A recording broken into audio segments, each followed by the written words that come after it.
При нас също са две преподавателки по английски, които дълго време са работили по различни методики, а сега в момента преподават специфично в школи, в техни курсове.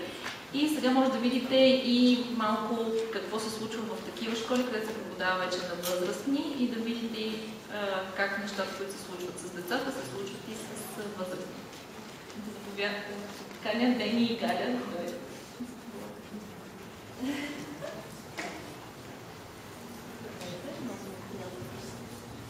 Здравейте от мен, аз се казвам Дени.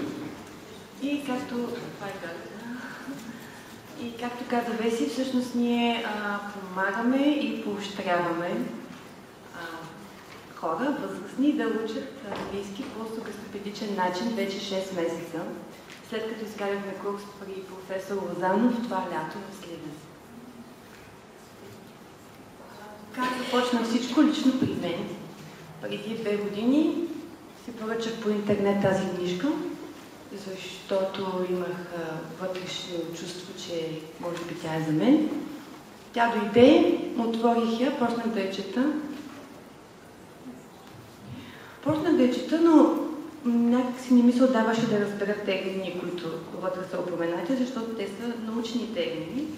Но единствено изречението, което остана в мен, е това, което виждате и което избрах за слайда, че всички хора сме ангели, повярвали в своето ограничено нищожество. Това изречение го разбрах и го усетих. Да? А може би защото от малка си спомних всъщност нещо, което съм вярвала като дете, че животът е едно чудо. И ние сме потопени в него. Когато бях в 4-ти клас, първия си час по английски, учителката ме накара да стана като всички и да прочета 2 изречения от учебника. Не се справих много добре, при което тя ми каза: Деница, английски език не е лъжица за твоята уста, върни се вкъщи и кажи на майка си да те отпише от тази група, защото просто не е за теб. Аз се прибрах и се разплаках. Плаках. Почнах да пиша думи по 5, 6, 10 реда. И взех, че научих някакви думи от рода ябълка, портокал. След това учителката забрави за това и почна да ми казва, че добре пише. Тя беше забравила какво ми беше казала. Аз искам също да споделя как стигнах до софистопедията и до доктор Лозанов.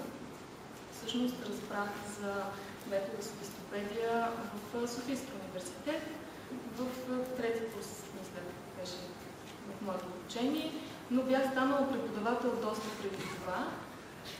Всъщност поделям същото преживяване като на Дени, предполагам на много хора тук присъстващи, че понякога учителите ни демотивират още в ранна детска възраст, казвайки някои неща, които се запечатват дълбоко в съзнанието и ни ограничават, ни правят нищожества, не ни дават шанс да си разкрием потенциала.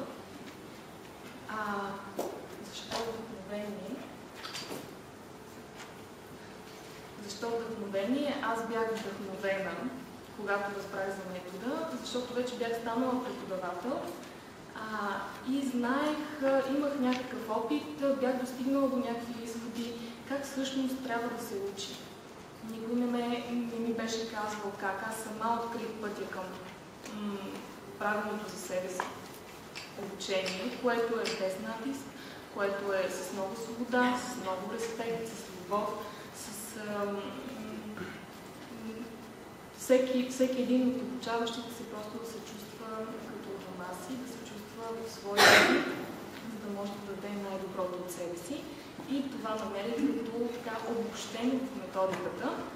И всъщност стигнах до доктор Лозанов, минавайки през Швеция, защото, както и Веси каза, това е български метод, но целият свят знае за него, не и България. И това беше много жалко, тогава си казах, да, ще върна метода в България. И курса по португалски, който изкарах в Швеция, за да изпитам методиката върху себе си, всъщност представлява това вдъхновение. След една седмица португалски аз можех да говоря, да пиша, да обясня за някакви факти за семейството си, къде живея, И след една седмица португалски аз не можех да спя от вдъхновение. Имах нужда да чета, исках да науча поне още 10 езика. Купих си речници, книги, просто отидох и изкупих една книжарница. Буквално, просто това е вдъхновението, мотивацията, която дава метода. И тя е едно свободно развитие, едно абсолютно пълно вдъхновение и връщане към живота.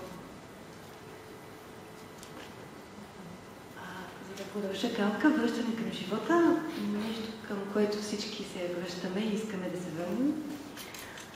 Знаците идват, когато се насочим към това, и моят знак дойде миналата година, когато имах възможност да посетя час на Ванина по английски, субектопедичен час.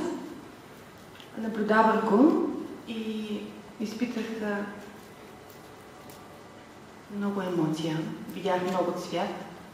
Бях потопена в една атмосфера на много изкуство, класическо, музика, танци, игри. Усещах една много мила мекота в гласа ѝ, който ще чуете след малко. Този глас ме завладя. И усетих, че това нещо искам да го изживея и аз. Нужда от живот. Това между другото вчера, съвсем случайно, докато се говоря с Дени, ми дойде като идея. Да, ние имаме нужда от живот, защото ние живеем някакъв живот, в който сме се превърнали в роби на парите, в роби на времето, в едни машинки, които щъкат по цял ден, дали с коли, дали пеша, насам-натам, и всъщност забравяме да живеем. Много е важно, особено за децата, не само за всички. Трябва просто да живеем живота си сега, защото той е уникален и ние сме уникални. И тук имаме сравнение между една стандартна класна стая, да речем, и нашата класна стая.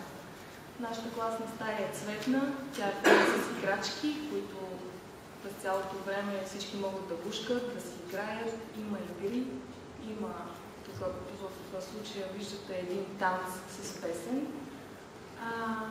и всички могат да се чувстват като дома си, да се чувстват свободни, да правят точно това, което им се иска в момента. И нещата вече се случват. Заедно с Галя фасилитирахме, проведохме 10 групи в София по английски. И щастието е голямо, моето щастие като преподавател е много силно. И хората също са много щастливи. Те играят, те са актьорите на пиеса. Аз там съм режисьорка на пиесата, не съм учител. И е прекрасно. Това е отзив на човек из Карл курса. Виждате го, аз бързичко ще го изчита. Много леки, забавен курс по английски, всичко бе много забавно, ще се забавно. Благодарение на желанието, с което преподавателката го провеждаше, всеки ден се случваха нови, забавни неща. Неусетно аз запомнях цели изрази. С най-голямо желание бих продължил обучението си. Това са други фотоси. Значи ние правим театър, освен че танцуваме и пеем, правим театър, влизаме в роли, които изживяваме по един много интересен начин. Хората забравят за себе си това, което са в живота, излизат от ежедневието си. Това всъщност води до този психорелаксативен и успокояващ ефект. Те просто се забавляват. Идват да се забавляват, да се тръгват научени. Интересното е, че ученето се случва между другото. То не е изнесено на преден план. Затова и се случва. Просто фокусът там е играта. Играта. Покрай играта всъщност смехът се случва и ученето. Може да видите също танци, които се различават, които са всъщност доста детски. Общо взето чувстваме се като деца и научаваме нещата точно както едно дете учи от родителите си майчиния си език. Затова след това знанията са дълбоки и се срещат точно когато е важно да излязат много естествено се развъждат. Тук виждате игри.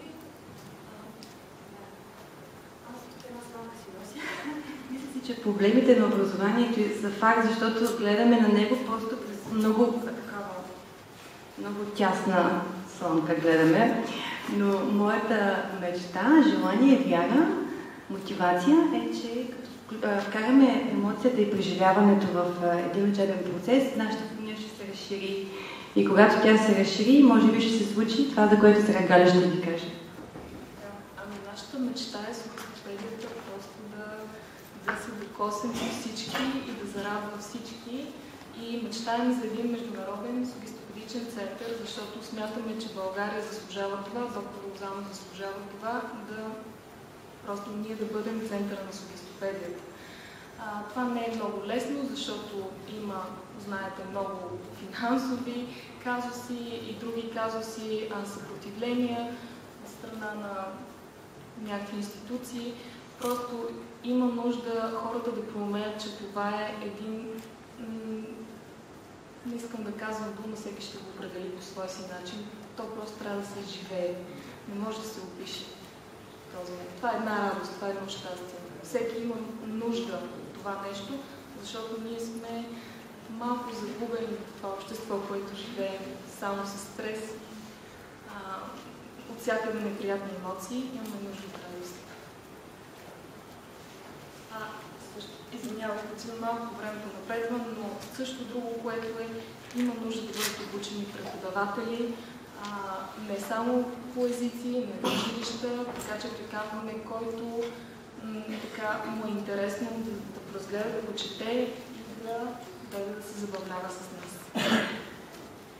Хората имаме човешки нужди. Мисля си, че едната основна човешка нужда е нуждата от забавление и радост.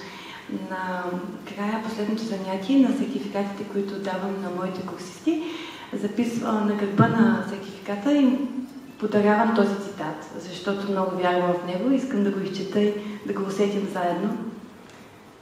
Не питай себе си от какво има нужда света, а попитай себе си какво те кара да се чувстваш жив. Защото това, от което има нужда светът, са живи хора. Благодаря.